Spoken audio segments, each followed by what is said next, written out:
Bonjour à tous et bienvenue pour cet épisode numéro 242 du Basket Lab, le laboratoire du jeu. Alors, aujourd'hui, on se retrouve pour de la preview de Denver contre Minnesota. Bon, alors, comment allez-vous ? Normalement, nous sommes samedi matin et vous pouvez entendre cette preview de l'affrontement qui arrive ce soir, puisque ce soir commence le deuxième tour déjà. Le deuxième tour des playoffs, mais moi, toujours pas internet de mon côté, hein. toujours pas mes problèmes réparés, mais on s'en fiche. Aujourd'hui, je me suis dit, allez, on allume le micro pour quelques minutes et on va essayer de pointer du doigt les points clés, les aspects et les points de bascule de cette série, parce que je ne saurais pas du tout vous dire de quel côté ça va pencher à chaque fois, mais juste essayer de faire ressortir les points clés où est-ce que ça peut se jouer. Et puis, comme d'habitude, pour soutenir le podcast, y compris durant mes pannes internet, s'il vous plaît. Je fais le mode maintenant, ça craint. Pour soutenir le podcast, des petites étoiles sur iTunes ou Spotify, des likes sur YouTube ou un abonnement sur vos plateformes de podcast préférées, et merci à tous pour ceux qui le font. Donc, aujourd'hui, dans notre laboratoire de recherche sur le jeu, on va parler de l'affrontement entre Denver et Minnesota. Bienvenue dans le Basket Lab.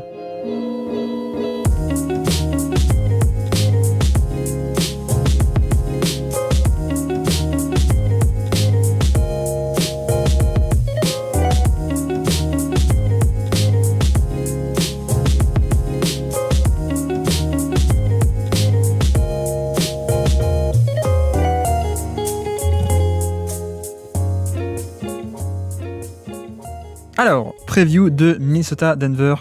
Bon, moi, c'est pas particulièrement mon exercice favori, hein. Je préfère décrire ce qui s'est passé que faire des previews, mais tout de même, affrontement qui est peut-être un des meilleurs, si ce n'est le meilleur de ce deuxième tour, sans doute. On n'a pas encore toutes les affiches au moment où je parle, mais en tout cas, on sait que ça va être un top match-up. Ça a été deux équipes qui forcément étaient un peu en lutte pour être la meilleure équipe de l'Ouest pendant toute la saison. On a vu en plus qu'elles se sont déjà affrontées et que ça a donné pas mal de bons résultats en saison régulière. On a une équipe qui est championne, une équipe qui est extrêmement solide, qui a été impressionnante sur son premier tour, etc. Plus, si on rajoute en plus le fait qu'au niveau du fit, peut-être, on va aborder ça aujourd'hui, mais au niveau du fit, ça peut assez bien coller en termes de tactique et sur le terrain. Donc ouais, franchement, affrontement extrêmement intéressant. Essayons d'aller là-dessus et tentons de faire une preview. Donc, qu'est-ce qu'on peut dire directement ? Peut-être on peut commencer par l'aspect de l'attaque de Denver contre la défense de Minnesota, peut-être ce côté-là du terrain. Mais c'est vrai que la première chose que j'aurais envie de dire, et même si je l'entends un peu partout et c'est normal, mais je pense qu'il ne faut pas non plus réduire ça, l'attaque de Denver, à simplement la question des match-ups directs. Parce que c'est vrai, commençons par ça, Minnesota est peut-être une des seules équipes en NBA qui a un sacré matos pour bloquer Jokic. Alors, non seulement un peu une première option défensive, si on peut dire, mais même une certaine rotation derrière, quoi. Ce qui n'était, par exemple, pas du tout le cas de Miami l'an dernier, qui avait Bam Adebayo qui a été fantastique, mais derrière, c'était un peu, c'était pas top. Là, c'est vrai que non seulement on a évidemment Rudy Gobert qui est un excellentissime défenseur, mais en plus, donc, on a de la profondeur en termes d'intérieur. Donc, on a 3 vrais intérieurs défensifs qui, au moins, ont les compétences, mais surtout la charpente peut-être pour ce match-up direct. Et en plus, on a aussi la formule magique qu'on connaît, c'est-à-dire même pas forcément mettre Rudy Gobert sur Jokic, mais faire la technique habituelle de on met le deuxième meilleur sur Jokic et puis on met Gobert en deuxième rideau. Voilà, le classique qui a déjà été fait d'ailleurs l'an dernier sur la série du premier tour entre Minnesota et Denver, donc c'est-à-dire Karl Anthony Towns sur Jokic plus donc en deuxième rideau totalement libre, un peu de marquage en deuxième rideau Rudy Gobert. Donc voilà, ça c'est vrai que c'est un très bon point, évidemment, si en plus on rajoute à l'équation Nasrid, qui n'est pas un excellentissime défenseur non plus, mais de toute façon personne ne peut stopper Jokic ou Embiid ou ce genre de mec, mais il est quand même assez solide, je trouve aussi, et même s'il ne l'était pas, au moins c'est quelqu'un de grand et long, donc il y a aussi ce genre d'outils, tout simplement. Mais voilà, effectivement, si on doit commencer par ça, par quelque chose en tout cas, c'est par ça. Mais le premier point que j'ai envie d'aborder dans cette preview, c'est que l'attaque de Denver, ce n'est pas ça, et ce n'est pas que ça. Certes, il y a un peu ce côté match-up direct qui peut être éventuellement bien défendu de la part de Minnesota, mais l'attaque de Denver, c'est pas que ça. C'est pas du tout que ça, même, j'ai envie de dire, parce que il y a d'un côté le problème Jokic, un peu, effectivement, donc c'est un peu ce côté, on isole un peu le scoreur ou le problème Jokic en soi, le scoring de Jokic, Mais c'est vrai que tout le reste, derrière, même si on arrivait à régler cette problématique, ça ne règle pas forcément la problématique plus générale de l'attaque de Denver et du jeu collectif autour de Nikola Jokic. Parce que c'est vrai qu'une des forces de Minnesota, ça a été assez souvent d'arriver à réduire un peu la portion de tirs pris par Jokic lui-même, ou de réduire cette attaque-là, ces points qui venaient directement de Jokic. Mais l'attaque de Denver, ce n'est pas que ça. C'est même là toute la force de Jokic comparée à d'autres. Voilà. Notamment pourquoi est-ce que Jokic était un attaquant plus complet, qui produit de meilleures attaques à l'échelle collective que Embiid, qui pourtant est un scoreur de 1 contre 1 absolument implacable aussi. C'est que justement, Jokic, il n'y a pas que ça. Il y a aussi tout un passing derrière, il y a toute une synergie collective qu'il est capable de créer, etc., etc., vous connaissez. Mais j'insiste là-dessus parce que, oui, la question du match-up direct peut être relativement bien gérée par Minnesota, mais ça ne veut pas dire que ça règle la question offensive.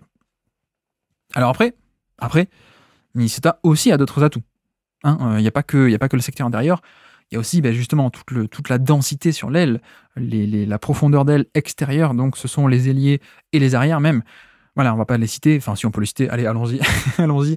Anthony Edwards, Jaden McDaniels, Nickel Alexander Walker, même à la limite, quelqu'un comme Mike Conley qui est encore compétent, etc., etc. Mais principalement ces 4-là, on est quand même sur du très très très solide au niveau des lignes arrière. Donc en effet, oui, Minnesota également possède de bons atouts. Donc c'est vrai que, bon, on a un peu ce match-up un peu parfait. Parfait. Je sais pas, mais c'est un fit qui va un peu dans les deux sens, quoi. Parce que, certes, défensivement, on a cet aspect où Minnesota peut potentiellement un peu matcher un peu partout, c'est-à-dire à la fois sur la défense frontale de Jokic, mais aussi sur le développement du jeu collectif avec leurs lignes arrière et la défense globale, je veux dire. Et de l'autre côté, Denver, ça reste Denver. Donc, pour moi, en termes de preview, c'est vrai que j'ai aucune capacité déjà à prédire l'avenir. Ça, je l'ai bien montré. Mais non, mais je peux pas vous dire, un côté du terrain, ou un aspect, de ce côté-là du terrain, une équipe semble avoir l'avantage sur l'autre. Non, je pense pas. Je pense qu'on va avoir à faire une belle bataille tactique, pardon.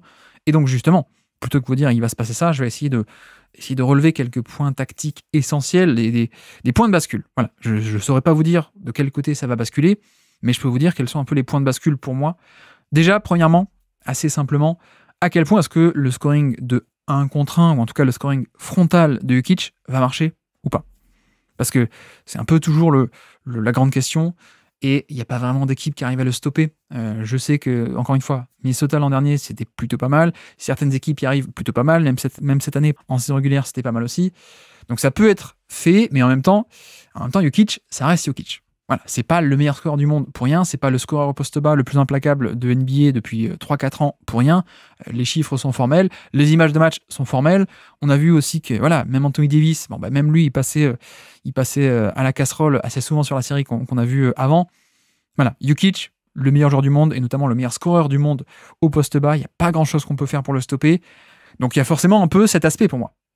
C'est pas que ça, c'est un élément, je vais vous citer plein d'éléments qui, petit à petit, bout à bout, sont plein de points de bascule potentiels qui vont pouvoir peser d'un côté ou de l'autre. Mais pour moi, le premier, c'est à quel point est-ce qu'on va arriver à débloquer un peu ce scoring de 1 contre 1 de la part de Jokic. Scoring de 1 contre 1, scoring un peu frontal, on peut dire un son scoring, on va dire, que ce soit 1 contre 1 ou même parfois 1 contre 2, ou ce genre de choses. Mais voilà, le scoring de Jokic, pour moi, est un intérêt de cette série, un point de bascule assez évident, parce que Minnesota a les atouts. Mais de l'autre côté, lui, il est quand même pas mal. Donc à voir, premièrement. À voir aussi à quel point, autre point intéressant pour moi, à quel point le premier rideau défensif de Minnesota est capable d'annihiler les écrans. Parce que, très concrètement, comme on a dit, ils n'ont pas que la défense intérieure, ils ont aussi une escouade d'ailiers d'extérieur défensif assez incroyable. Or, la force de Denver, c'est justement tout un jeu d'écran, tout un jeu de mouvement autour de Nikola Jokic, on est d'accord, mais à quel point est-ce que Minnesota n'est pas fort au point de devenir un peu tout perturbé? À quel point est-ce que, si on a, je dis n'importe quoi, mais si on a Edwards, McDaniels, Nickel Alexander Walker, pardon, c'est pas facile à dire, Now, on va l'appeler Now, et Mike Conley, qui en fait traverse tous les écrans et annihile tout décalage ou quasiment tout décalage sur les pick and roll, à quel point est-ce qu'on ne va pas la voir, cette fameuse attaque fluide et plein de synergie et de mouvement de Denver? Et là-dessus, j'ai pas la réponse en fait. Je ne sais pas. Mais c'est vrai que pour moi, c'est clairement un point de bascule évident parce que on n'a pas affaire à n'importe quelle défense. Voilà, c'est un peu ça l'idée, c'est que On n'a pas du tout affaire à n'importe quelle défense. Donc, à quel point est-ce que Minnesota n'est pas justement fort, et à ce point fort pour que les écrans et pour que le mouvement et que les pick and roll normaux, pick and roll inversés, les sorties d'écran de Michael Porter Jr., à quel point est-ce que Minnesota, avec sa navigation d'écran, voire avec les aides qu'ils peuvent aussi apporter en plus sur l'écran, hein, donc pas que l'écran en lui-même, mais si quelqu'un vient aussi boucher le terrain ou compenser pendant que le mec traverse l'écran, à quel point tout ça va pas faire que sur les écrans, sur le décalage, les mecs de Minnesota vont être là, allez, une demi-seconde plus tôt que la moyenne, voire même que la moyenne des bonnes défenses. À quel point, vraiment, les Wolves sont pas à ce point fort, en fait. C'est une vraie question que j'ai parce qu'en fait, ils sont vraiment balèzes. Et donc, oui, là-dessus, qu'est-ce qui se passe si en premier rideau, notamment par exemple du pick and roll Jokic-Murray, qu'est-ce qui se passe si Jamal Murray n'arrive pas à se détacher du tout de Nickeil Alexander-Walker? Qu'est-ce qui se passe? Ou qu'est-ce qui se passe si on lui met par exemple sur le dos, à la place, un Anthony Edwards, qui pareil peut être extrêmement impressionnant et élite en termes de navigation d'écran et de rester accroché? Qu'est-ce qui se passe si sur le pick and roll 1-5, le pick and roll poste 1, poste 5, le Jokic-Murray, qu'est-ce qui se passe si Anthony Edwards il arrive à rester accroché à Jamal Murray? Parce que, en un sens, et j'arrête pas de le répéter moi sur le basket là, mais Jokic, la force de Jokic et de ce pick and roll, c'est pas tant Jamal Murray, même si Jamal Murray est pas mal, mais la force de ce pick and roll, c'est que Jokic arrive à dicter les couvertures défensives que tu es capable d'avoir. Et notamment, pourquoi est-ce que on l'a décortiqué en finale NBA, je l'ai décortiqué là sur YouTube si vous voulez, mais pourquoi est-ce qu'à chaque fois que Jamal Murray sort de son pick and roll, il a de l'espace pour aller sur ses spots? C'est parce que la défense peut pas être trop agressive sur lui en fait. Parce que derrière, il y a Jokic qui peut faire le pick and pop à 3 points, qui peut faire le pick and pop à mi-distance, qui peut rouler un peu dans l'entrejeu, j'allais dire. Oui, l'entrejeu pour le petit flotteur, etc., etc. Ou alors, tu peux pas non plus faire trop de pression sur le ballon parce que, du coup, ça pourrait libérer le passing par-dessus. Et donc, si tu donnes une situation ensuite de short roll, de 4 contre 3 pour Jokic, parce que tu en as mis 2 sur le ballon sur Jamal Murray, c'est mort en fait. Hein. Tu donnes pas ce genre de situation à Jokic, qui est le meilleur passeur du monde.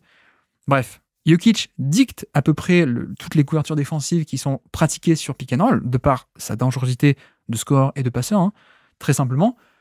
Mais donc, que se passe-t-il si, malgré ça, on n'a pas en plus un Jamal Murray qui n'a pas tant de place que ça, parce que, certes, le défenseur intérieur reste sur Jokic ou ne monte pas très haut sur lui, mais dans le même temps, le premier rideau suffit à faire la différence tout seul.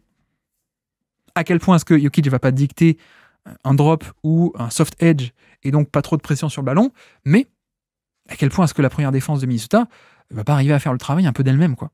Le premier rideau, je veux dire. Pour moi, c'est aussi une possibilité et ça me paraît pas si fou que ça qu'on ait ce premier rideau qui vienne un peu neutraliser tout le jeu en tout cas une partie du jeu de pick and roll, du jeu d'écran, etc., etc. Une autre source d'attaque d'ailleurs qui est assez intéressante, c'est Michael Porter Jr. qui vient faire des sorties d'écran, par exemple. Que se passe-t-il si Michael Porter Jr., plutôt que d'avoir sur le dos LeBron James qui parfois triche un peu, qui démarre en retard, ou autre exemple comme ça, que se passe-t-il si Michael Porter Jr. il est défendu par McDaniels, qui est un maestro de la navigation d'écran? Ou que se passe-t-il s'il est défendu par Anthony Edwards, qui reste accroché parfaitement, et que non seulement il a Michael Porter Jr., il a son défenseur qui reste accroché à travers l'écran, et donc qui est directement sur lui quand il reçoit le ballon, mais en plus, il y a l'aide aussi qui vient depuis le défenseur du porteur de balle qui abandonne le porteur de balle et qui vient en plus bouger l'espace ou empêcher de prendre un tir pendant une fraction de seconde avant de revenir sur son propre attaquant. Voilà, on a un tel quadrillage du terrain et une telle capacité à être étouffant et à vraiment ne concéder aucun décalage sur les écrans que pour moi, oui, ça peut être un point de bascule, voire même le point de bascule crucial de cette série. Parce que comme dit, scoring de Jokic, ok, la synergie offensive, le mouvement, etc., ok, mais j'ai pas le souvenir d'avoir déjà vu, cette équipe de Denver se frotter à une défense à ce point complète, et notamment à ce point terrifiante en termes de lignes arrière. Je me fais un peu l'historique dans la tête là rapidement, mais l'an dernier, Miami avait quand même, on n'était pas au même niveau, Miami en termes de défense extérieure, mine de rien. Finale de conf, c'était les Lakers qui n'avaient pas du tout le même personnel non plus, avec Austin Reeves, DeAngelo Russell, etc., etc. Pareil pour Phoenix au deuxième tour l'an dernier. Qu'est-ce qu'ils avaient fait aussi au premier tour l'an dernier en 2023 ? Ah bah oui, pardon. Bah, c'était Minnesota l'an dernier, justement, au premier tour, mais on n'était pas sur le même niveau, hein, notamment, on a plein de jeunes qui sont largement meilleurs que l'an dernier, hein, de tout ce qui est les lignes derrière, notamment, Edwards, McDaniel, c'est même Alexander Walker. Donc oui, je pense que ça va être un choc et un test assez révélateur parce que c'est un peu vous savez, le mythe du qu'est-ce qui se passe quand on a l'arme indestructible qui rencontre le bouclier indestructible. Vous connaissez ça, je raconte très mal, hein, les histoires, les légendes d'autrefois, les mythes, mais non, mais qu'est-ce qui se passe? C'est en ça que je suis à ce point intrigué et intéressé par cette série, c'est que on a ça en fait. On a un peu le côté l'attaque ultime, ou, bon, pas loin, j'exagère un peu, mais l'attaque ultime face à techniquement aussi la défense ultime théoriquement. Donc hâte de voir qu'est-ce qui va céder. Est-ce que c'est l'arme parfaite et indestructible qui va détruire le bouclier, ou est-ce que c'est le bouclier parfait qui va détruire l'épée qui est censée tout trancher? Je ne sais pas, mais en tout cas, il peut pas ne rien se passer, hein, mécaniquement. Donc voilà, à suivre, point de bascule, le premier rideau et la navigation d'écran en fait de cette équipe de Minnesota. Autre point de bascule aussi pour moi, un point à noter en tout cas, c'est quid de Aaron Gordon, puisqu'on est aussi de ce côté-là du terrain, et notamment le côté, le profil de puissance d'Aaron Gordon, qui est tout à fait capable, quand il a le mauvais match-up, d'aller au poste bas pour se la jouer en puissance, quand il a un mismatch, d'aller l'attaquer aussi, ou qui joue très puissant en fait, très, très, très dur autour du panier, qui n'a pas du tout d'ailleurs le shoot. Je pense que c'est aussi une des leçons de la série d'avant, c'est que ça y est, l'an dernier, c'était un peu plus équilibré. Là, je trouve que les Lakers ne l'ont pas du tout respecté mais alors pas du tout, sur la série du premier tour. Donc voilà, je pense qu'il faut s'attendre à ce qu'on n'ait pas un bon spacing de la part de Gordon, mais on a cet aspect très puissant et très attaque frontale, dos au panier, poste bas, etc., quoi. Et là-dessus, c'est vrai que c'était aussi un des intérêts d'avoir Hachimura sur la série précédente, ou alors LeBron, c'est qu'on avait des profils un peu gros, un peu costauds, pour un peu annihiler ça. Et donc je me demande ici, sur cette série contre Minnesota, cette fois, qui va pouvoir faire ça? Qui va faire ça? Parce que Hachimura et LeBron, c'était un peu des bons profils pour ça, mais que va-t-il se passer sur cette série? Est-ce qu'on va mettre Rudy Gobert sur Gordon pour le permettre à Gobert d'être un peu dans ce rôle du safety, du libéro, qui est sur un non-shooter et donc il peut se balader un peu partout parce qu'il ne craint pas le shoot et la menace de Gordon dans le périmètre? Est-ce qu'on va plutôt partir sur Karl Anthony Towns? Est-ce que sur des line-up un peu plus petits aussi, finalement Minnesota, ils n'ont pas ce profil un peu twinner, un peu entre les deux, quoi. Soit ils jouent très gros avec des vrais intérieurs, soit ils vont jouer avec un peu plus small ball, mais à quel point, il n'y a pas sur du small ball, si on a McDaniel sans poste 4, McDaniel c'est pas très costaud, quoi. Donc ça peut se faire attaquer par Gordon. Donc voilà, aussi un point à noter. Autre point de bascule aussi, assez rapidement mais assez évident, c'est l'efficacité de Denver au niveau des 3 points.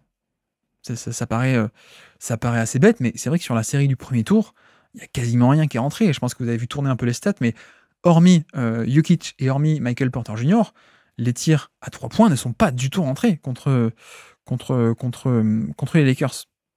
24% d'efficacité au premier match, 17%, 18% au deuxième, 30% au troisième et enfin 42% au quatrième match.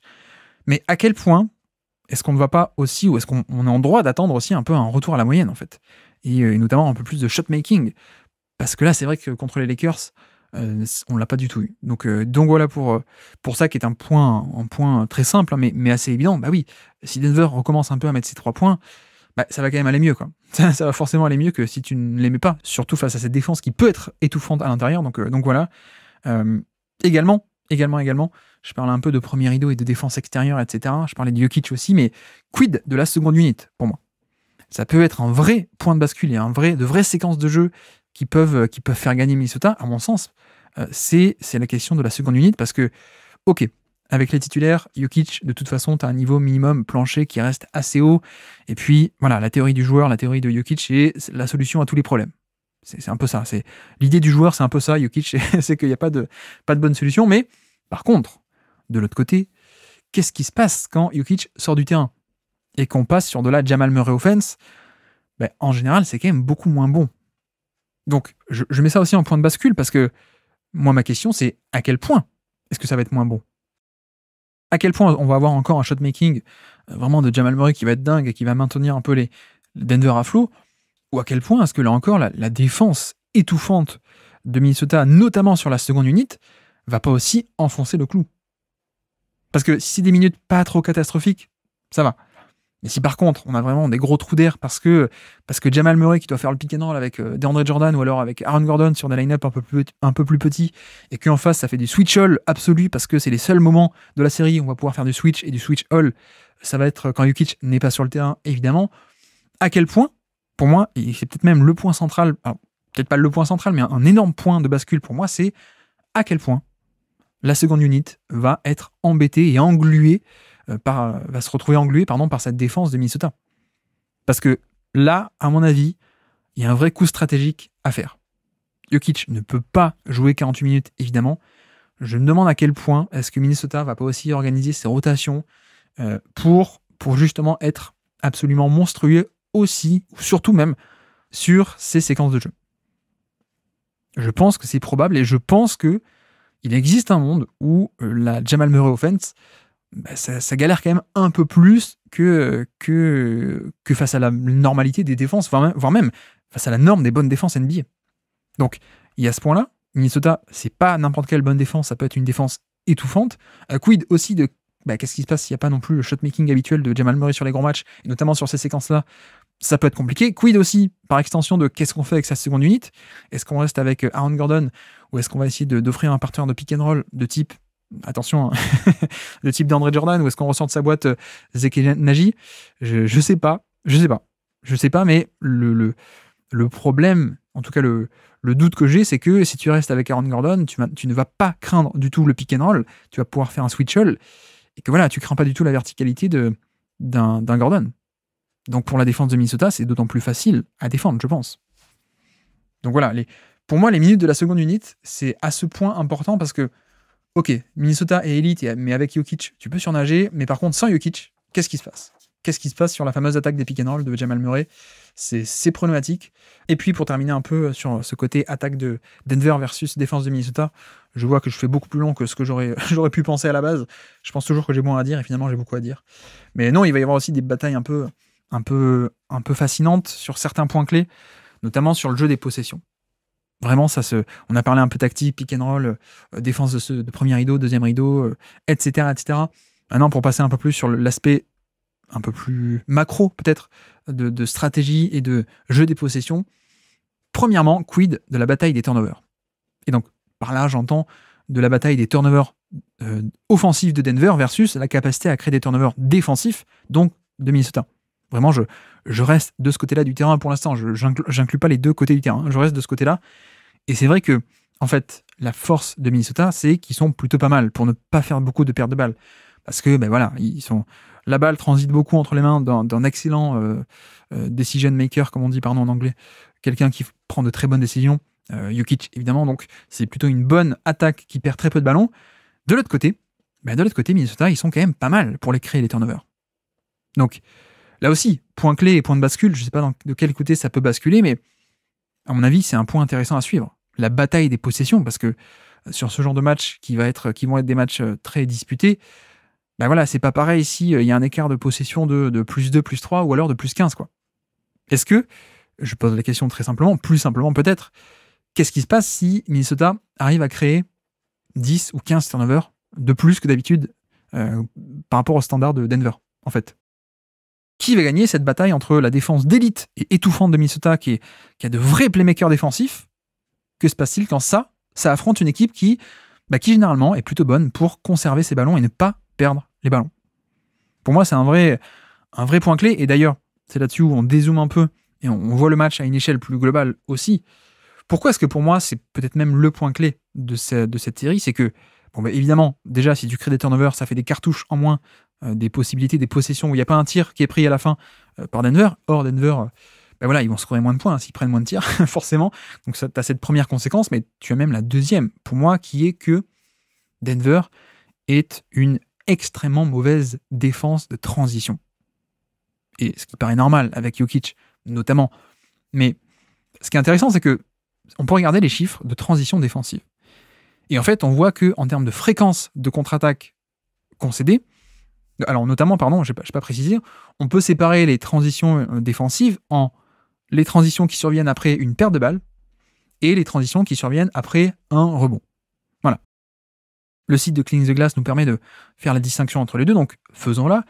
Et notamment, pourquoi est-ce que je pointe du doigt précisément les turnovers, en fait? C'est parce que, comme dit, déjà, il y a ce duel entre, d'habitude, ils perdent peu de ballons, Denver et Minnesota en créent pas mal, donc de quel côté est-ce que ça va pencher, hein, cet élément-là? Mais deuxièmement, donc, en termes de défense, de la contre-attaque défensive, Denver qui perd peu de ballons, en termes de fréquence, ils sont pas mal, hein, ils concèdent très peu de contre-attaque défensive à partir d'une interception, ok, mais par contre, en termes d'efficacité, donc le nombre de points concédés par contre-attaque suite à une interception, ils sont 30e de NBA. 30e sur 30. Donc, je sais pas si vous voyez, mais il y a un peu un double effet qui se coule, en fait, pour moi, dans le sens où ce jeu des possessions et ce jeu des possessions sur les interceptions et sur les turnovers, pour moi, il est doublement clé. Parce que il va empêcher, il va priver Denver de cartouches offensives et de tirs, évidemment, mais il peut aussi décupler dans le sens inverse et décupler les dégâts de ça, de ceci, en offrant pas mal de points et de points faciles et de points très rentables à Minnesota. Donc ça peut vraiment être un point bascule. Vous savez, c'est comme parfois on a des possessions où il y a un tir à 3 points qui est manqué, et de l'autre côté, l'autre équipe met le tir à 3 points. Et donc on passe de moins 3 à égalité, par exemple. Ou voilà, et en fait, ça n'a l'air de rien, mais c'est comme disent parfois les commentateurs, c'est un 6-point swing. C'est une action qui vaut 6 points, en fait. Parce que la première équipe qui manque le 3 points, elle aurait pu passer à plus 6. Finalement, elle reste à plus 3. Et derrière, en plus, elle se prend elle-même un moins 3. Enfin, l'équipe adverse marque un 3 points, et donc on revient à 0, quoi. Mais donc, on passe d'un état où on aurait pu être à plus 6, à finalement, on est à 0.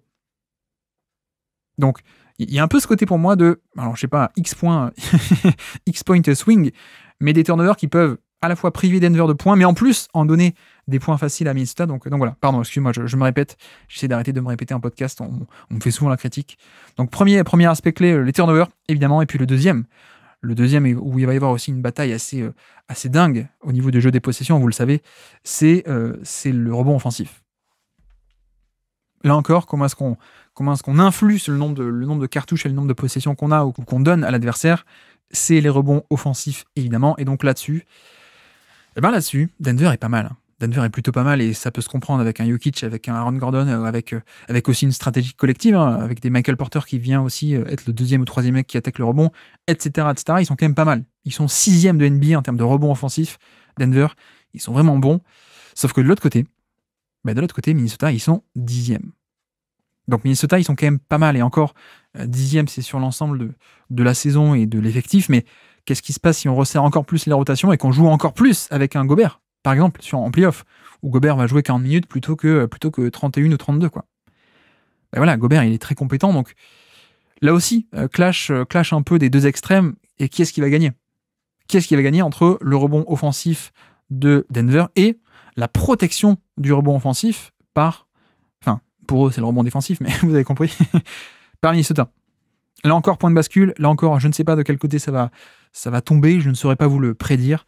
Mais pour moi, c'est un point à surveiller parce que quand on rajoute les rebonds au turnover, peut-être que la bataille des possessions peut être clé là-dedans, dans ce match-up. Donc voilà. Et peut-être dernier point que j'avais envie de souligner. C'est vrai que Minnesota sort d'une série défensive qui a été fabuleuse. Vraiment fabuleuse contre Phoenix, mais qui, en un sens, je pense, peut aussi s'expliquer par les profils que possède Phoenix, en fait. Notamment un aspect de beaucoup de jump shots dans le périmètre, beaucoup de pull-up, beaucoup d'iso pull-up, et pas beaucoup de drive. Et même au-delà des drives, où effectivement les Suns n'avaient pas de gros drivers, c'est pas une équipe, et c'est pas une attaque d'impact. Voilà, pour essayer d'être un peu caricatural pour une fois, mais les Suns, je ne sais pas si vous voyez l'idée, mais les Suns, c'est une équipe un peu en finesse plutôt que d'impact. Et je parle pas de mentalité là, je parle pas de mastic, d'envie ou d'être dur dans la tête. Non, je parle pas de ça. Je parle de stylistiquement et tactiquement. Les Suns, c'est pas une équipe qui bouge beaucoup. C'est pas une équipe qui va te rentrer dedans. Et d'ailleurs, face à une équipe de Minnesota qui a beaucoup privé d'espace, ils n'ont pas été capables de tactiquement franchir le pas, d'aller au panier malgré tout, d'aller au post-up malgré tout, d'enfoncer le contact malgré tout. Ça, ils l'ont pas fait, Phoenix. Et la différence que je ferais, c'est que Denver, c'est tout l'inverse. C'est vraiment tout l'inverse. Et pour le coup, Phoenix, n'a pas pu faire un peu ce rentre-dedans tactique, pas que dans la tête, hein, c'est pas une question de volonté, c'est pas une question de dureté, mais je parle vraiment de tactiquement et de concrètement sur le terrain. Phoenix n'a pas su le faire. Denver, c'est exactement ce qu'ils savent faire.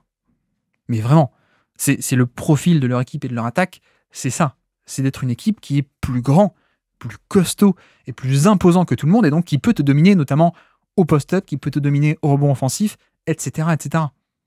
Qui peut te rentrer dans le lard. Et j'ai même pas encore cité Jokic, évidemment, mais il n'y a pas que Gordon et Porter Jr., mais notamment, c'est exactement ce qu'on avait vu en finale NBA aussi.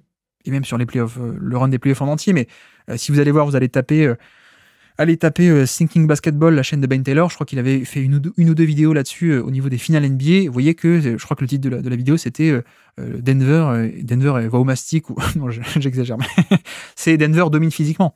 Et il montrait tous les exemples où, contre Miami en finale, il y a telle possession, ils attaquent au poste bas, il y a telle possession, ils attaquent le mismatch, etc., etc. Ils vont au panier, ils sont trop gros, donc dans le dunker spot, quand tu apportes une aide, il y a Gordon dans le dunker spot qui vient ensuite conclure agressivement, il y a des lancers francs, il y a du rebond offensif à foison, il y a de la taille, même sur les cuts, parce que Michael Porter Jr., même quand il fait des cuts sans ballon, et qu'il va au panier, même si c'est pas un bon driver, même s'il fait un cut comme un simple extérieur, Porter Jr., il fait quoi? Il fait 6-8 de taille, et puis il est grand. Enfin, voilà. Il y a ce côté vraiment de taille et de tactiquement agressif et imposant qui fait que c'est pas du tout le même match-up.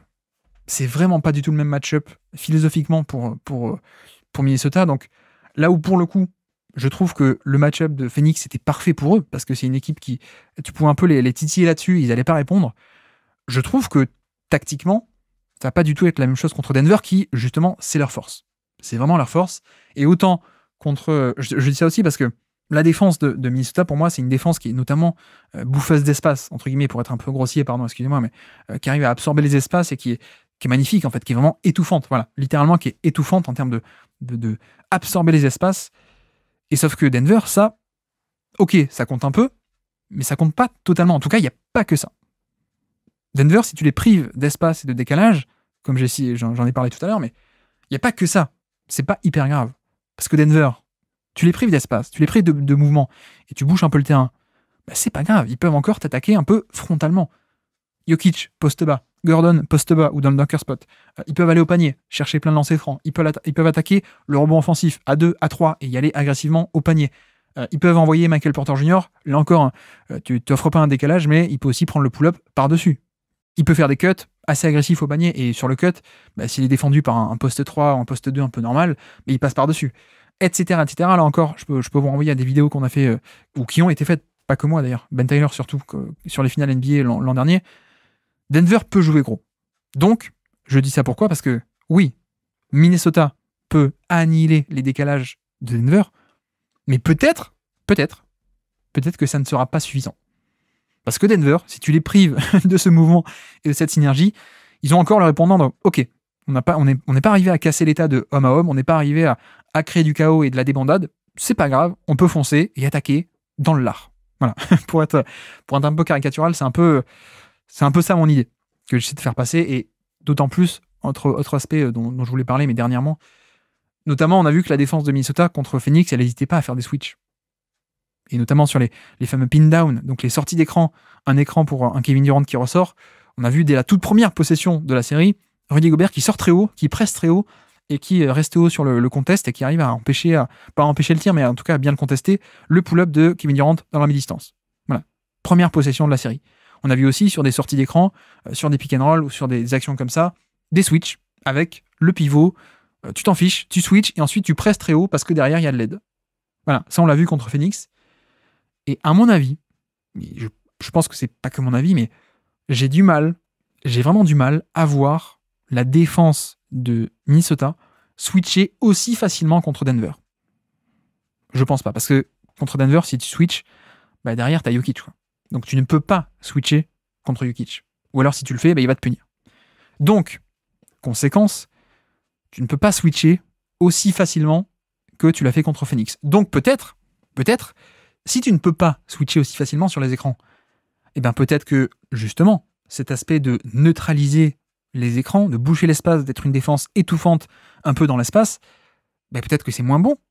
Parce que Parce que tu peux pas changer sur les écrans, tu peux pas neutraliser le décalage à l'origine.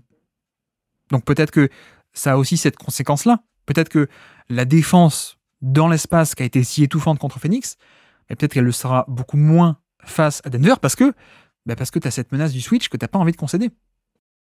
Ou alors, tu peux te tenter à le faire, de switcher, mais tu peux le payer au poste bas, Jokic, tu peux le payer dans le périmètre aussi. Jamal Murray, il peut parfois punir plutôt pas mal des isolations loin du panier, mais aussi tu peux le punir en termes de mismatch au rebond offensif également. Tu peux le punir sur des mismatchs aussi au poste bas, aussi de Aaron Gordon, si tu as des match-ups qui sont pas les bons en transition, etc., etc. Donc, là encore, je pense qu'il y a une possibilité que ce simple fait de ne pas pouvoir switcher aussi facilement ait des conséquences bien plus graves et pas que sur les écrans. Peut-être que ce truc de ne pas pouvoir changer fait que la défense entière va être un peu moins étouffante parce que il faut compenser là, mais du coup ça libère là, etc., etc., quoi. Si tu es obligé de faire des drops ou si tu es obligé de faire des edges ou si tu es obligé de pas changer l'écran, il y a d'autres conséquences dans la défense, quoi. Là où contre Phoenix, tu avais un écran pour Durant, mais même pour Durant, tu switches, tranquille, derrière tu quadrilles le terrain, tu presses haut et puis voilà. Là, tu peux pas faire ça. Donc, à quel point aussi ça va avoir des répercussions, ce non-switch sur le reste de la défense, je pense que ça va être un point fascinant, mais vraiment fascinant, de cette série.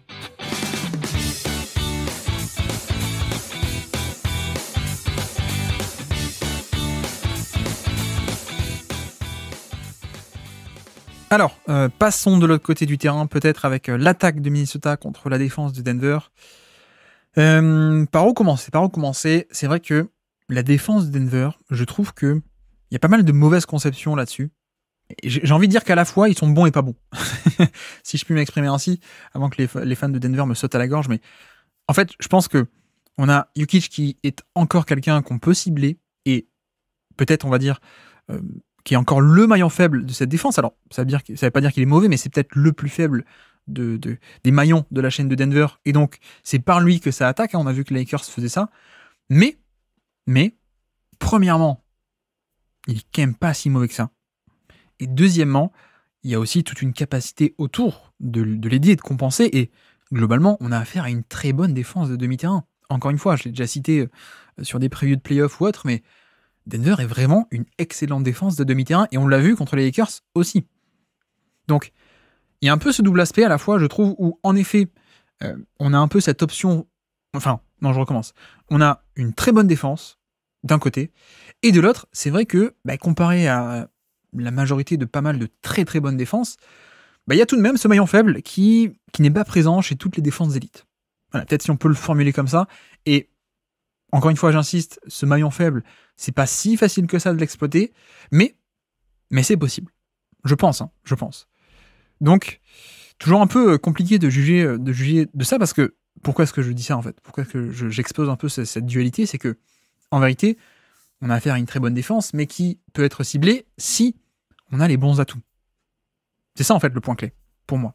Et on a vu que les Lakers avaient les bons atouts, même si ces atouts-là, ils commençaient un peu à avoir 40 ans bientôt. donc ils n'ont pas pu toujours l'attaquer très bien avec LeBron, je veux dire. Parce qu'un vrai LeBron de pick and roll, le vrai LeBron dans son prime, à mon avis, peut faire plus de dégâts que ce qu'il n'a fait, déjà. Mais voilà, je pense que c'est une défense qui n'est pas élite malgré tout, on va dire. Voilà, il y a des défenses de type, Minnesota par exemple. Minnesota, c'est une défense qui, je pense, face à peu près tout type d'attaque, peut être élite. Le truc avec Denver, c'est que il y a quelques points où, selon le match-up, tu peux attaquer. Mais, globalement, ça reste quand même très bon. Mais donc maintenant, la question qui nous intéresse, c'est quid, cette fois-ci, et précisément là, de l'attaque de Minnesota. Qu'en est-il avec ce match-up particulier? Et c'est vrai que moi, j'ai quand même été un peu plus bas que la moyenne sur Minnesota à l'orée des playoffs, sans doute. Pas tant sur le côté jeunesse, expérience, etc., mais plus pour l'aspect de quid de justement leur attaque de demi-terrain. J'avoue que c'est un domaine du jeu où ils n'ont pas été si bons que ça cette année. Ils ont un peu galéré pour vraiment la création de jeu de demi-terrain, et donc pas, si on en aime un peu la transition, mais voilà, c'est pas non plus une équipe qui, certes, la défense elle est élite, elle est ultra élite, mais l'attaque elle est peut-être pas à ce niveau-là. Et d'ailleurs, pour dire les chiffres un peu précis, ils sont d'ailleurs 12e attaque de demi-terrain de NBA. 12e sur 30, c'est pas mal, mais quand on réduit ensuite, quand on écrème un peu toutes les équipes qui sont pas en playoff, et qu'on se retrouve, 16 équipes en playoff, pour le deuxième tour, on est même à moins que ça, on va tourner autour de 8. Bon, ils sont pas 12e sur 8, vous avez compris, mais vous voyez un peu l'idée, quoi. C'est, plus les standards montent, en termes de, plus on passe des tours, moins il y a d'équipes, plus le niveau monte, et plus il faut relativiser des chiffres aussi, des chiffres un peu généraux, mais bref. Voilà, c'est un peu ma crainte, c'est est-ce que Minnesota en a assez sous le pied, quoi. Et si on doit un peu se servir de ce qu'on a déjà vu en playoff, c'est vrai que ils ont fait une très très grande série contre Phoenix. Pour le coup, je dois dire que mes doutes ont été un peu dissipés sur cette série-là, en tout cas. Mais la question que je me pose, en fait, c'est à quel point est-ce que l'excellentissime performance offensive, de création offensive des Wolves, c'est pas aussi un peu la conséquence directe d'affronter une défense de Phoenix qui était pas bonne, en fait. Vraiment, je me demande à quel point est-ce que l'excellente performance de Minnesota, c'est pas juste Phoenix qui était un peu nul en défense, en fait, et notamment pour les points clés. Des points clés sur lesquels, d'habitude, les Wolves sont pas si géniaux que ça, mais qui, là, ils ont été parfaits contre Phoenix. C'est-à-dire, premièrement, l'attaque du panier. Vraiment, le nombre de tirs qu'ils sont allés chercher au panier, donc les tirs les plus rentables, évidemment. Ça peut être un peu leur défaut, hein, notamment bien illustré avec le cas Anthony Edwards, qui peut être le meilleur driver de NBA ou pas loin quand il veut, mais qui a aussi cette tendance à pas mal prendre de pull-up, un peu, à s'arrêter un peu avant, ne pas faire de drive. On en a déjà beaucoup parlé, mais voilà, c'est une belle illustration de l'équipe des Wolves. Donc, ils sont pas toujours géniaux pour aller au panier. Là, ils l'ont fait.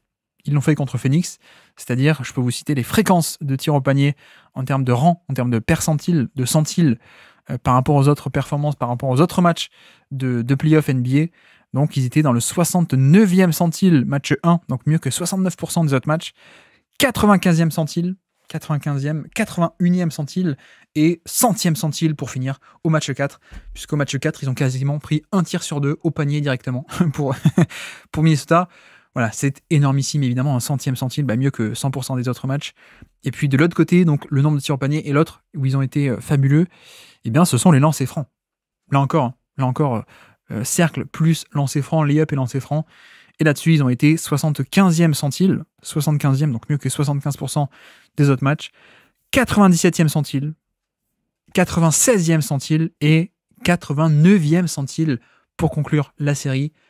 Voilà, tout a hyper bien marché en termes de création offensive à Minnesota, notamment parce qu'ils sont allés au panier, ils ont pris des lay-ups, ils ont pris des tirs au panier et ils ont pris des lancers francs. Et évidemment, j'englobe un peu ça parce que les lancers francs sont les tirs que tu obtiens souvent quand tu vas au panier. C'est plus fréquent d'avoir des lancers francs quand tu fais du drive que quand tu fais du pull-up, un peu un step back à 3 points, évidemment. Mais donc la question que je me pose, c'est ok, la performance a été beaucoup tirée vers le haut, la performance globale offensive de Minnesota a été tirée vers le haut par un moteur de aller au panier et lancer franc. Mais à quel point est-ce que c'est une sorte de step-up de la part de Minnesota qui a passé un test? À quel point c'est ça, et à quel point de l'autre côté, c'est pas aussi, je ne sais pas où placer le curseur, à quel point c'est pas aussi le fait que c'était aussi la grande faiblesse de Phoenix, qui a été cata, qui était pas bon en saison régulière pour protéger le panier, qui a été encore moins bon là non plus sur la série pour le faire. Donc voilà, je sais pas à quel point est-ce qu'il faut nuancer la performance ou pas. Ce que je sais en tout cas, c'est que je trouve que Edwards et Minnesota, quand ils veulent, ils peuvent aller au panier. Et donc, point de bascule numéro 1 pour moi là-dessus, c'est le drive de Edwards. Évidemment. Et si j'ai dit tout à l'heure que LeBron est peut-être... J'étais un peu déçu, ça fait 2 ans qu'on est déçu parce que pour moi, une série avec un vrai LeBron James dans son prime, avec son explosivité d'antan, etc., pour moi, ça fait beaucoup de mal à la défense de Denver et le pick and roll de Denver. Ok. Donc, si je dis ça de LeBron et qu'on n'a pas eu avec LeBron, en fait, c'est exactement pareil avec Ant, avec Edwards, qui lui, il est encore dans la fleur de l'âge. Il n'est même pas encore entré dans son prime, je pense. Je pense qu'on est encore dans la phase de progression. Mais voilà, le fameux LeBron James qui doit attaquer nord-sud et qui fait du mal à Jokic qui fait un drop face à lui, Edwards, techniquement, il peut là. Il peut totalement le faire. Donc, pour moi, point central de l'attaque, comme d'habitude avec Minnesota, mais là en particulier face à Denver, c'est à quel point est-ce qu'ils vont arriver à débloquer ça. À quel point est-ce qu'ils vont arriver à aller au panier et à mettre cette fameuse pression au panier sur des drives, sur des attaqués à partir de pick and roll, d'isolation, ou voire en attaquant des close-out et en allant au panier. Et c'est d'autant plus un élément clé parce que par rapport à Minnesota, mais aussi par rapport à Denver. Denver, c'est une équipe qui ne défend pas bien du tout les tirs au panier. Et vraiment, tactiquement, c'est clé pour moi parce que Denver, c'est une équipe qui arrive très bien à quadriller le terrain pour boucher les espaces et pour t'empêcher d'aller au panier. Voilà, c'est un peu ça leur force défensivement, c'est que ils ont pas mal de gros ailiers, justement des ailiers très polyvalents et qui très longs, très grands. Donc ce côté grand dont on a parlé en attaque, on le retrouve aussi en défense de très grands, très longs et donc boucher des espaces. En plus, ils sont bien organisés, hein, très, très bien coachés, ils sont expérimentés, ils ont les automatismes ensemble. Donc on a vu aussi LeBron qui essaie de faire une isolation loin du panier. Derrière, ça s'organise, il peut pas aller au panier. Voilà, même s'il avait le mismatch avec Jamal Murray, il obtenait les switches avec Jamal Murray. Derrière, il ne peut pas l'attaquer parce que Gordon est bien placé dans la raquette, Michael Porter est bien placé sur l'aile, Justin Holiday, Peyton Watson, etc., etc. Donc, ils ont cette escouade qui arrive à structurer le terrain. Mais, là où c'est clé pour moi, c'est que Denver, si tu arrives à faire sauter ce verrou, un peu tactiquement, si tu arrives à faire en sorte que tu arrives à amener le ballon depuis le périmètre jusqu'au panier, si tactiquement tu arrives à trouver la solution pour aller au panier, c'est un peu gagné en fait face à Denver. C'est gagné parce que Denver, leur force, c'est de concéder peu de tirs au panier, mais pas de bien les défendre. Leur force, c'est d'empêcher ces tirs-là par des schémas en amont de l'action ou pendant l'action, mais leur force, c'est pas d'avoir un mec autour du panier ou plusieurs mecs autour du panier qui font que, attention, tu peux y aller autant de fois au panier que tu veux, mais tu vas arriver dans la peinture et t'as 4 mecs qui vont te contrer le tir. Non, ça, c'est pas Denver. Donc, c'est là-dessus où pour moi c'est un vrai point de bascule parce que à quel point est-ce que Edwards, notamment, mais d'autres, mais surtout Edwards, vont arriver à mettre cette pression au panier parce que si tactiquement ils arrivent à déverrouiller ça, de par comment est-ce qu'on joue le pick and roll, comment est-ce qu'on fait l'isolation, est-ce qu'on va au post-up, est-ce qu'on arrive à faire un exit screen, est-ce qu'on arrive à faire ce genre de petits écrans pour occuper l'attention côté faible, je veux dire, pour qu'il n'y ait pas une aide et qu'on vienne pas quadriller le terrain et boucher l'espace pour le drive, etc., etc. Pour moi, c'est peut-être même le point clé de cette série, le vrai point clé. Parce que si tu arrives à faire ça et à aller au panier, c'est gagné. C'est gagné parce que Denver n'est pas une équipe qui défend bien le panier, encore une fois. Excusez-moi, je me répète encore une fois. J'arrête de me répéter, mais voilà. La pression au panier qui peut être clé parce que la défense du panier n'est pas top en termes d'efficacité autorisée. Il va pas y avoir Jokic qui surgit depuis le côté faible. Même un Aaron Gordon. Gordon, c'est pas sa force, quoi. Gordon, c'est la polyvalence face au ballon, c'est du post-up, c'est du rebond, etc., etc. Mais c'est pas le mec qui veut jaillir depuis le côté faible avec une grâce, une élégance, une explosivité, une longueur incroyable à la Evan Mobley. Non, c'est pas ça, Aaron Gordon. Donc si tu arrives à aller au panier, et Minnesota peut le faire, ils peuvent le faire, ils ont les armes, si tu vas au panier, c'est gagné. Donc, voilà. Et puis deuxièmement, pour moi, il n'y a pas que cette espèce de rim pressure, comme on dit, il n'y a pas que la pression au panier de Ant qui est clé pour moi, et même pas que ça. Pour moi, il y a surtout le passing, en fait, d'Edwards. Je me demande même à quel point le passing d'Anthony Edwards n'est pas plus un élément clé de cette série que son scoring et que sa pression au panier. Alors, vous allez me dire, les deux sont liés, hein, c'est pas lui qui choisit de faire l'un ou l'autre, mais les deux sont évidemment liés, mais pourquoi est-ce que je parle de ça? C'est par rapport en fait à comment est-ce que Denver va défendre le pick and roll. J'ai vraiment hâte de voir ça, parce que ce qu'il faut savoir sur la défense de Denver, c'est que généralement, on pratique un edge, c'est-à-dire on fait monter Jokic haut sur le ballon, vous le savez, on le fait monter au niveau de l'écran, on crée un 2 contre 1 et donc on force la balle à aller ailleurs. Voilà, c'est ça le schéma, c'est que Jokic, tu montes haut, la balle, du coup, forcément, la bonne action à faire quand tu as 2 sur toi, c'est tu lâches la balle, et derrière, en gros, derrière, tu as un 3 contre 4 à gérer pour Denver, mais comme il y a les ailiers, comme il y a de la compétence, ils arrivent à absorber, à faire venir le ballon ici, à détourner l'attention de Jokic et à faire venir le ballon ici, et ensuite à absorber l'attaque et le décalage ici. Ok, ça vous le savez. Mais sauf que, Denver ne fait pas que ça. C'est même la force de cette défense depuis 3 ans maintenant, 2-3 ans, c'est que ils ont apporté un peu plus de variété. Et ce qu'on voit aujourd'hui, c'est que, en fait, le schéma de base, ce n'est plus le edge. Le schéma de base, c'est un peu le drop. C'est-à-dire Jokic qui reste un peu bas, un peu en contrôle, sur un exercice sur lequel il n'est pas top, mais on reste un peu bas, et comme ça, on ne se découvre pas. Parce que le problème de ces edges, c'est que c'est une couverture relativement risquée, et que derrière, c'est pas tout le temps facile de l'absorber, ce surnombre, en fait.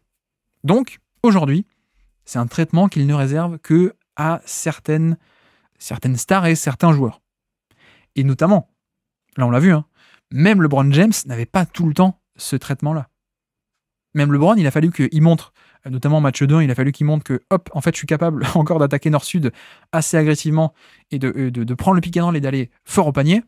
À partir de là, ils ont dit, ok, s'il fait ça, si LeBron recommence à driver comme ça, ok, on fait monter Jokic pour freiner le drive et empêcher le drive dès le début, et comme ça, il est obligé de lâcher la balle. Ok. Pareil d'ailleurs pour Austin Reeves. Reeves n'a pas eu ce traitement-là du tout sur le début de série, et même à la fin, c'était pas tout le temps le cas. Et dès qu'on pouvait, on faisait un drop, en fait. Parce que le problème du edge, encore une fois, face à LeBron, face à Austin Reeves de bons passeurs, c'est que 2 sur le ballon, le bon passeur peut passer outre et ensuite aller exploiter l'action. Donc, c'est fait pour protéger Jokic, évidemment, mais voilà, il faut pas non plus trop se découvrir. En tout cas, c'est risqué de se découvrir. Donc, il y a aussi cette donnée à garder en tête. Et donc, je me pose vraiment la question de quelle va être la couverture défensive pratiquée selon les profils, évidemment, mais surtout face à Edwards. Et je ne serais pas étonné que le choix qui soit fait, et un choix assez simple, soit de se dire, bon, Edwards, explosivité maximale, si Jokic se met en drop et attend un peu bas par rapport au niveau de l'écran, ça va donner trop d'espace. Edwards, il va pouvoir sortir de son écran, prendre de la vitesse, et ensuite, Edwards qui fonce au panier face à un Jokic à reculons, c'est typiquement ce qu'on veut pas. Et c'est typiquement l'exercice sur lequel il n'est pas bon, le drop. Le drop face à quelqu'un d'explosif. Donc, étant donné ceci, et étant donné le passing qu'on peut qualifier de imparfait, en tout cas moins bon que son drive, je pense que on devrait voir pas mal de edge, en fait, et voire même parfois des trappes. Je sais pas si on ira jusque-là, mais je pense que l'option face à Edwards, ça va plutôt être de mettre 2 sur le ballon et de tester le passing. Parce que Edwards, c'est pas LeBron. Parce qu'Edwards, c'est pas ce genre de passeur de très haut niveau. Il a fait beaucoup de progrès, mais il a fait aussi notamment beaucoup de progrès sur un peu du drive and kick, en fait. C'est-à-dire, je performe la défense plutôt assez loin dans l'action, je drive assez agressivement, je vais dans la raquette et j'arrive à lire 2-3 rotations, et donc je réagis, je vois l'ouverture, je réagis. Là-dessus, il s'est beaucoup amélioré, mais je trouve qu'on n'est pas encore au stade un peu ultime de manipulation de défense, voire même de passer par-dessus les prises à 2 de manière automatique. Ou en tout cas, même s'il le fait, il le fait pas avec un niveau de... Voilà, LeBron, si vous faites une prise à 2 agressive sur lui, il va passer par-dessus, mais c'est pas juste « Attends, il faut que je vite, que je libère le ballon, et puis voilà ». Non, il va le faire de manière méthodique, et même en passant par-dessus une prise à 2, même en passant par-dessus une pression, il arrive à manipuler « Ah tiens, je fais une feinte pour le shooter côté faible », comme ça le défenseur va sur le shooter, et puis ensuite, non, en fait, je libère sous le panier. Et ça, Edwards, ce côté manipulation malgré la pression, je ne sais pas s'il l'a. Et plutôt, je serais enclin à dire que pour l'instant, il ne l'a pas trop. Encore une fois, il a fait beaucoup de progrès sur tout ce qui est drive and kick et passe laser côté faible, et je vois le read and react. Là-dessus, il est très bon pour tirer profit de... Cette année, il a été bien meilleur qu'avant sur tirer profit de son explosivité et son impact sur drive, mais j'ai pas de souvenir de... Je suis testé non pas plus tard dans l'action et plus bas sur le terrain, mais au niveau de l'écran, et non seulement je dois ressortir le ballon, mais idéalement, j'essaie de le ressortir plutôt proprement, voire même en manipulant quand je le ressors. Comme dit LeBron, c'est pas juste « Ah mince, j'ai 2 sur moi, vite, je fais la petite passe en cloche par-dessus et je libère plus vite, et puis ensuite mes coéquipiers verront ». Non. LeBron, là où ça a très très bien marché contre Denver, c'est je ressors face à la prise à 2 et malgré la prise à 2, mais avec la bonne lecture et avec la bonne manipulation. Je fais la feinte vers le shooter et puis je donne au roller, ou l'inverse. Donc vraiment, je ne sais pas. Je ne sais pas, et je pencherai quand même plutôt vers ceci en termes de couverture, mais après, là où je mets ça en point de bascule et pas en certitude, c'est que qu'est-ce qui se passe si ensuite Minnesota est capable d'en tirer profit? Qu'est-ce qui se passe si Edwards arrive à vite relâcher le ballon, à faire les plutôt bonnes lectures, ou alors que derrière, ça arrive à en tirer profit aussi, quoi. Pour moi, c'est un point clé, et j'ai hâte de voir aussi quelles sont les couvertures qui vont être réservées aux autres. Notamment, je pense que ça va faire un peu de drop face à Mike Conley, même si il a encore 2-3 pull-ups à 3 points en bagage. Mais je sais pas. Je pense que ça va faire un drop, parce qu'on n'a pas envie de... typiquement avec Mike Conley, la dangerosité du pick and roll Mike Conley-Gobert, c'est le alley-oop dans le dos, en fait. Donc si tu vas trop sur l'écran en tant que défenseur intérieur, si tu montes trop sur l'écran, tu as la menace de la passe en alley-oop avec la verticalité de Gobert, quoi. Donc le drop, c'est aussi peut-être un moyen de laisser venir, de protéger, de rester protégé dans le dos le alley-oop et ne pas l'autoriser, justement, tout en sachant aussi que Conley, c'est plus le jeune Conley, quoi. Donc tu crains pas non plus tant que ça. Donc voilà aussi pour Conley.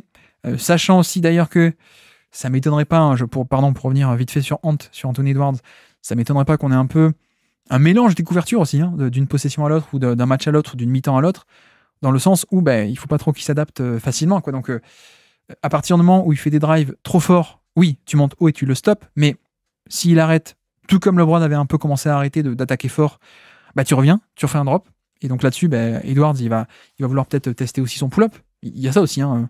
Edwards, il aime bien le pull-up, donc est-ce que si tu fais un drop et que c'est un Edwards des mauvais jours qui attaque pas, qui reste un peu dans le périmètre et qui prend des pull-ups, c'est aussi une victoire pour Denver, ça. Donc voilà.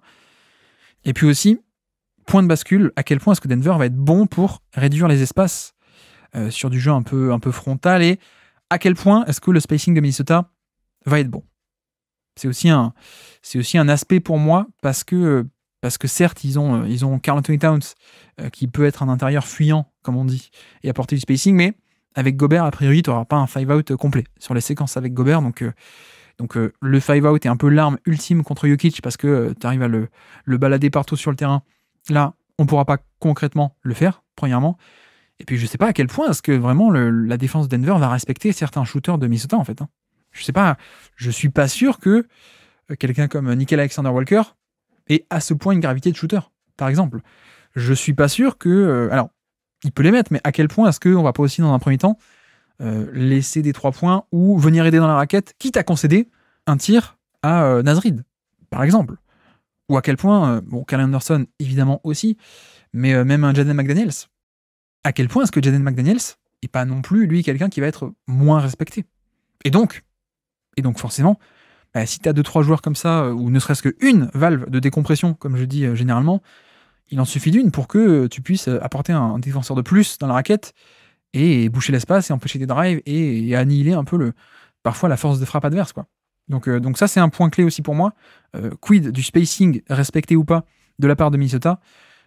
Quid aussi du post-up, parce qu'on n'en a pas trop parlé, mais le post-up de Towns avait fait pas mal de bien aussi sur la série d'avant. Alors, pas forcément en énorme volume, mais ne serait-ce que le match-up un peu direct de Towns, qui était défendu par Durant, ça avait posé des problèmes, parce que c'est pas du tout sur le même niveau de dureté,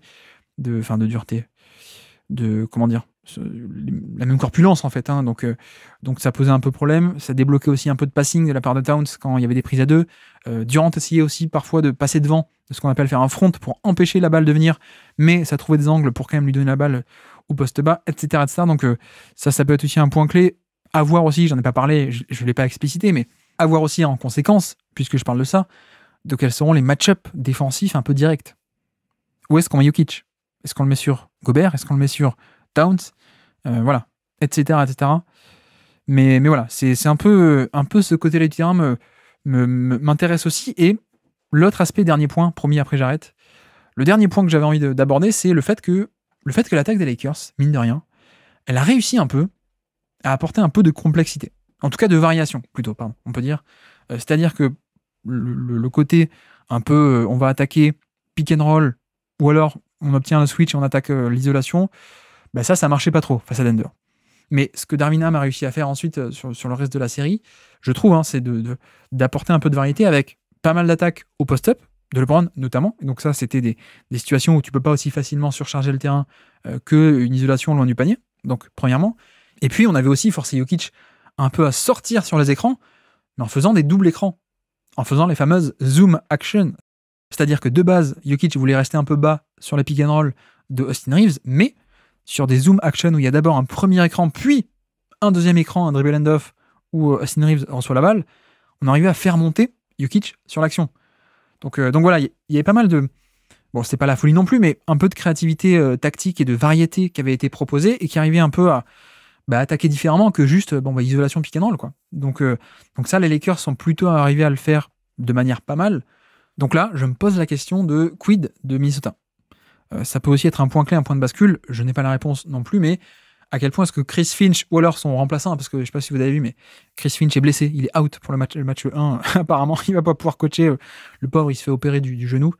Mais à quel point est-ce que le staff de Minnesota va arriver à tactiquement à faire des trucs un peu créatifs pour pas attaquer de manière simpliste. Ça me paraît un point clé, là aussi, pour pas laisser Denver dans une zone de confort où, justement, ils sont quand même très confortables. Ils sont quand même très à l'aise. Si tu penses que en 2024, tu peux attaquer Jokic sur pick and roll aussi simplement qu'il y a 5 ans, pour moi, tu te mets le doigt dans l'œil. Ça ne marche plus aussi simplement comme ça. Denver est bien meilleur autour, et en plus, Jokic est bien meilleur aussi qu'il y a 5 ans. Donc un peu le fantasme de ils font juste on l'implique sur pick and roll et puis c'est fait. Non, il faut plus que ça aujourd'hui. Donc là aussi, je ne sais pas, mais quid de la créativité tactique de Chris Finch et des autres et du staff? À quel point est-ce qu'on va voir des staggers, des sorties d'écran, des doubles écrans pour des jeux off-screen pour Edwards? À quel point on va voir des dribble and off pour le faire arriver sur des pick and roll ou des situations, mais en mouvement déjà? Et pas forcément allez, donne-moi la balle, je fais mon isolation parce que j'aime bien, parce que je suis le nouveau Michael Jordan et je fais mon isolation. Donc à quel point est-ce qu'on va arriver à le mettre en mouvement, lui notamment? À quel point est-ce qu'on va arriver aussi à développer les fameuses empty action, donc le pick and roll Mike Conley, Rudy Gobert? Quid, donc j'en ai déjà parlé, mais de la couverture défensive qu'on va devoir affronter, ça peut aussi déterminer pas mal de choses sur ce pick and roll, ce empty side pick and roll sur tout un quart de terrain. À quel point est-ce qu'on va aussi enchaîner avec des séquences post-up de Towns? À quel point est-ce qu'on va faire aussi des pick and roll, les fameux pick and roll 45 ou 54, donc 4 et 5, le post 4 et post 5, etc. etc. J'ai hâte de voir aussi, parce que c'est un point clé, à quel point l'attaque de Minnesota peut être plus que simpliste et peut arriver à trouver des solutions à droite à gauche pour ne pas laisser Denver être dans sa zone, occuper le terrain, boucher le terrain et jouer de sa taille et de son expertise un peu défensive de demi-terrain. Donc voilà, on a fait déjà très long, sans doute beaucoup trop long. Je me suis répété 14 fois de plus que ce que les auditeurs ne voudraient, je m'en excuse. Mais voilà pour la petite preview de cet affrontement de deuxième tour qui, à mon avis, est le plus passionnant entre Denver et Minnesota. Qui ira en finale de conférence? La suite au prochain épisode.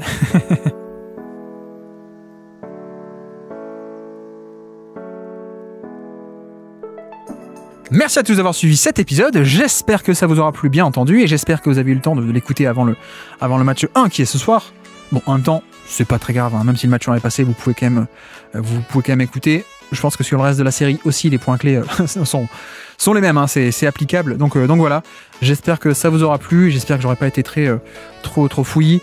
Ne vous inquiétez pas aussi, je pense que je ferai des analyses de matchs vidéo, comme j'ai l'habitude de le faire sur YouTube. Maintenant, vous avez peut-être découvert ça, des points clés de matchs et de séries, donc avec le visuel. Donc voilà, essayez de rester branchés aussi sur YouTube, le Basket Lab. Il n'y a pas que les podcasts, hein, sur la chaîne YouTube principale, ou alors sur la chaîne secondaire aussi, hein. Vous avez pareil des petites analyses de jeux visuels avec images, mais en format plus court évidemment. Donc voilà pour aujourd'hui, et donc eh bien, je ne sais pas pourquoi on se retrouve la prochaine fois, mais on va se retrouver. Peut-être pour parler de Lakers, peut-être pour parler d'autres previews, je n'en sais rien. Et donc, sur ce, je vous remercie une nouvelle fois de m'avoir écouté jusqu'au bout. Un grand merci pour votre soutien, ça fait vraiment très plaisir. iTunes, Spotify, YouTube aussi, merci beaucoup. Et moi je vous dis à très bientôt. Ciao.